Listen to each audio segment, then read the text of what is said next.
Dr. Muda Amadia Wijaya.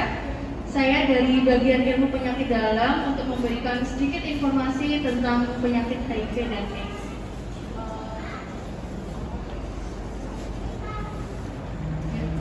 Sebelumnya kita tahu HIV dan AIDS itu kan penyakit yang menular. Nah, kita sebelum ke materi harus tahu apa itu HIV dan AIDS. Nah, kalau HIV itu merupakan virus yang dapat menyebabkan AIDS. Nah, AIDS itu apa sih? AIDS itu merupakan sindrom atau suatu kumpulan penyakit yang mana dapat menurunkan kekebalan tubuh yang dapat disebabkan oleh HIV tadi atau Human Immunodeficiency Virus, sehingga tubuh itu tidak dapat memerangi penyakit. Jadi pada pasien-pasien HIV dan AIDS ini dia itu malah kekebalan tubuhnya turun, jadi mudah terkena penyakit-penyakit yang lain, bisa dari penyakit infeksi dan juga penyakit organ-organ yang dapat menyebabkan serius. Nah, untuk gejala dan tandanya, biasanya pada pasien HIV/AIDS ini mulai memperlihatkan gejalanya itu 5-10 tahun setelah tertular. Jadi tidak kayak yang tertular dari kemarin langsung timbul gejalanya itu tidak, tapi menunggu hingga 5-10 tahun. Nah, untuk tanda-tanda gejalanya itu biasanya pasien berat badannya itu turun secara drastis. Kemudian diare yang berkepanjangan, ini diarenya itu yang serius, yang sampai pasien itu benar-benar lemas. Dan juga adanya pembekakan di leher dan di ketiak. Jadi di bagian leher dan juga ketiak itu biasanya ditemukan gejala-gejala. Dan yang terakhir itu ada batuk terus-menerus. Biasanya juga disertai dengan penyakit TB atau tuberkulosis.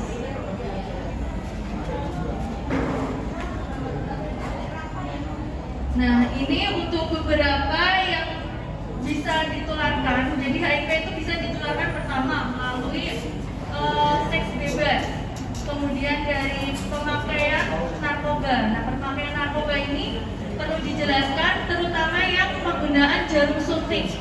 Sebenarnya tidak harus narkoba, tapi menggunakan terkena jarum suntik yang habis terpakai itu bisa menyebabkan penularan dari HIV.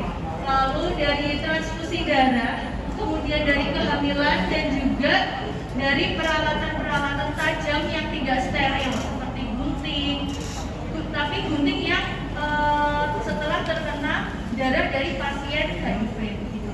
Nah, HIV/AIDS ini tidak dapat ditularkan dari pertama, dari sentuhan tangan itu tidak bisa. Kemudian dari makanan, makanan sendiri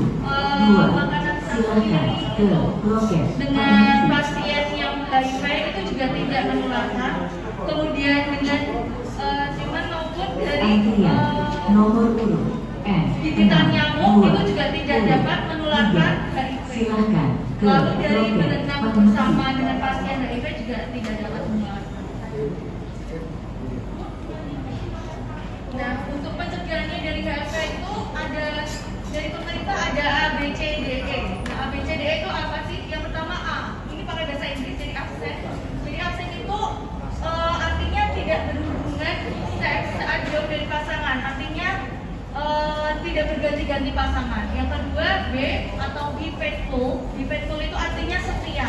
Jadi sama seperti tidak berganti-ganti pasangan. Dan juga yang C itu kondom. Jadi pada pasien yang dengan pasien HIV, jika ini menstruasi itu menggunakan kondom saat melakukan hubungan seksual. Lalu yang ketiga drugs atau tidak menggunakan obat-obatan terlarang, terutama narkoba yang menggunakan suntik.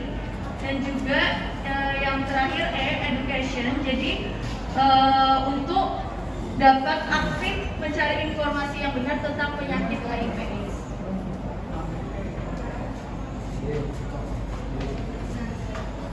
Untuk deteksi penyakit HIV/AIDS ini bisa menggunakan VCT atau voluntary counseling and test. Jadi ini nanti dites darahnya apakah itu mengandung virus HIV.